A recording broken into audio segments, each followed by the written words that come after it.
अब इसके बाद हमारा जो एनसीसी 1947 में भाई पंडित हृदयनाथ कुंजरू जिसके अध्यक्ष हैं, जिसको सेटअप किया गया, एनसीसी को जो एस्टेब्लिश किया गया, तो एनसीसी एस्टेब्लिश 1947 में हो गया था। अब उसके बाद वो एस्टेब्लिश होने के बाद कंटिन्यू रहने के बाद 1965 और 1971 में युद्ध होता है। किसके साथ होता है? इंडिया और पाकिस्तान के साथ जब युद्ध होता है, तो अब उसमें हमारी फौज लड़ रही थी, तो अब उसमें एनसीसी कैडेट्स का प्रयोग होने वाला था। क्योंकि युद्ध के दौरान ज्यादा सैनिकों का जरूरत होता है। जब ज्यादा सैनिकों का जरूरत था, तो उसमें एनसीसी कैडेट्स जो थे सेकेंड लाइन ऑफ डिफेंस थे। मतलब कि सेकेंड लाइन ऑफ डिफेंस का मतलब दूसरे बाधा थे शत्रु से लड़ने के लिए, टू काउंटर द एनिमी। उसके बाद क्या हुआ? And after that why the NCC cadets are called as a second line of defence. क्यों उन्हें कहा जाता है कि वो सेकेंड लाइन ऑफ डिफेंस है, दूसरे बाधा है, दूसरे सैनिक के रूप में है। Reason supplying arms and ammunition to the front and also were used as patrol party to capture the enemy.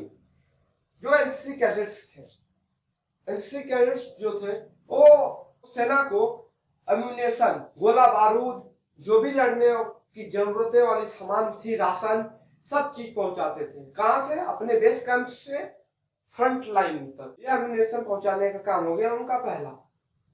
And also were used, और उनका प्रयोग किस लिए किया जाता था? As a patrol party. Patrol party के लिए, पेट्रोल पार्टी का काम क्या होता है? सबसे पहले हमको यह पेट्रोल पार्टी दो प्रकार की पार्टी है। पहला रेकी, दूसरा प्रोटेक्टिव। दो प्रकार की पेट्रोल पार्टी होता है, पहला रेकी, दूसरा प्रोटेक्टिव। रेकी पार्टी का क्या काम होता है कि सूचना को इकट्ठा करना, जा करके घूम करके आ करके हमें सूचना को इकट्ठा करना होता है। जो रेकी पार्टी होती है वो सूचना को इकट्ठा करती है, दुश्मन को देखती है, उनकी आदतों को देखती है, कितने बजे उठ रहे हैं, कितने बजे ब्रश कर रहे हैं, कितने बजे पेट्रोलिंग के लिए जा रहे हैं, कितनी पार्टी जा रही है, कितनी की नफरी जा रही है, वो सबका पता हमारा जो रेकी पार्टी करता है।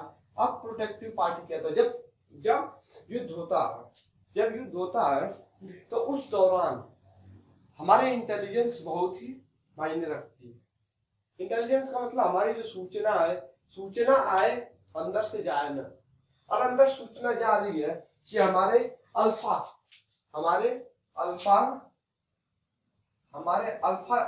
एक bunker पे 10 जवान है। एक सूचना चला गया कि यहाँ पे 10 ही जवान बचे हुए हैं और सब न्यूट्रलाइज हो गए हैं।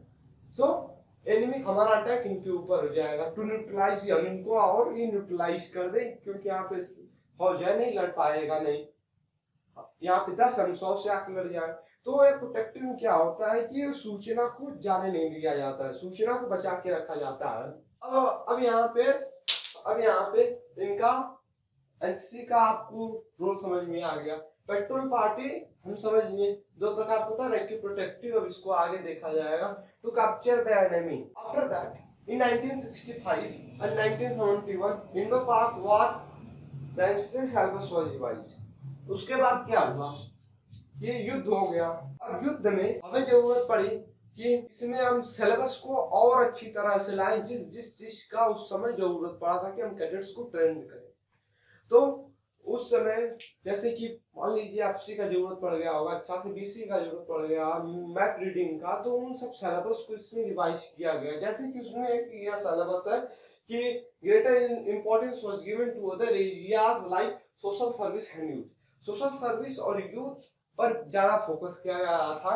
इसके पहले जब यहाँ सिलेबस रिवाइज किया गया, इसके पहले एक बार और सिलेबस को रिवाइज किया गया था 1952 में। 1952 में एनसीसी करिकुलम वाज एक्सटेंडेड, उसको बढ़ाया गया था। क्यों बढ़ाया? उसमें बढ़ाया गया तो उसमें क्या लाया गया? उसमें कम्युनिटी डेवलपमेंट, सामुदायिक विकास सिलेबस को बढ़ा दिया गया था। किसके कहने पर? पंडित जवाहरलाल नेहरू का उसमें रुचि था, इंटरेस्ट था, इसलिए उसको बढ़ा दिया गया। अब हम आगे बढ़ते हैं। Corps started in A small way. ये जो एनसीसी है वो एक छोटे पैमाना, छोटे नफरी से चालू हुआ था। With 32,500 senior division, SD means that senior division, and 1,35,000 JD cadet, junior division cadet से इसको चालू किया गया। एसडी जो होते हैं 10th के बाद वाले कैडेट्स को बोला जाता है एसडी डिवीजन, और जेडी जो 7th से 10th से नीचे तक रहते हैं उनको हम जेडी कैडेट्स बोलते हैं, junior division cadets. And after that अब उसके बाद इट ग्रो एक्सपोनेंशियली, अब वो धीरे धीरे बढ़ते रहा एकदम, it grow exponentially since then and the authorised cadet strength has now reached above 15 lakh. इस समय ऑथराइज जो है दर्ज है जितने कैडेट इनरोल्ड हुए हैं उनकी संख्या 15 लाख से ऊपर हो गई है। 2019 के हिसाब से 15 लाख के ऊपर हो गई है। अब हमें एक चीज यहाँ पे ध्यान देना पड़ेगा, 1947 में एनसीसी को एस्टेब्लिश किया गया था, तब कौन सी विंग को एस्टेब्लिश किया गया था? तब हमारी आर्मी विंग थी, तब हमारी आर्मी विंग थी। फिर अब यहाँ तक जब 1965 और 1971 का युद्ध हुआ, जब यहाँ पे 1965 का युद्ध हुआ तो भी हमारी आर्मी का उसमें अहम भूमिका था, आर्मी विंग का, एनसीसी का आर्मी विंग का बहुत ही अहम भूमिका था। तो उसके बाद हुआ क्या, 1950 में 1947, 48, 49 तक गए। फिर उसके बाद उन्हें लगा कि सिर्फ आर्मी से ही नहीं काम चलेगा, हमें सिर्फ थल के सुरक्षा रक्षा नहीं करना, हमें उसके साथ साथ ही वायु का, जल का, हर एक तरह से हमें सुरक्षित होना पड़ेगा एक राष्ट्र होने के तौर से। अगर हम कहीं पे भी अपनी कमी को दिखा रहे हैं तो उसका मतलब कि वो दुश्मन के लिए वो मजबूती का कारण हो जाएगा। Then in 1947 Army Wing was established. After that in 1950 Air Wing was established. Air Force जिसको बोलते हैं, Air Wing को establish किया गया कब 1950 में। And after that 1950 के बाद 1952 में 1952 Naval Wing was established. Naval Wing को establish किया गया। And after that in 1952 जो मैं यहाँ पे बताया हूँ कि in 1952 the curriculum was extended to include community development, सामुदायिक विकास as a part of NCC syllabus in the behest of late Pandit Jawaharlal Nehru. Okay, clear? In 1960 1960 हम आ गया, हम कहाँ शुरू किए थे, अभी हिस्ट्री पे ही है। 1917 से 1960 पे आ गए, 60 से हम कब तक आएंगे, 2019 तक। 1960 में in 1960 the demand of NCC units in school and colleges all over the country had gone up substantially। जो NCC की डिमांड थी वो बढ़ते ही स्कूल और कॉलेजेस में। अब इसके बाद अगर हम चलते हैं, नेशनल कैडेट कॉर्प राइफल को इंट्रोड्यूस कर दिया गया कब, 1960 में। एंड आफ्टर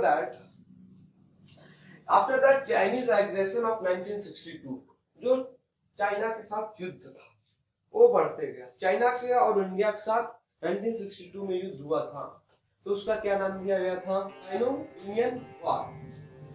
इंडियन वॉर नाम दिया गया था। अब हम इसके बाद पढ़ते हैं, इसका एक नोट बना फिर हम आगे चलते हैं। ओके।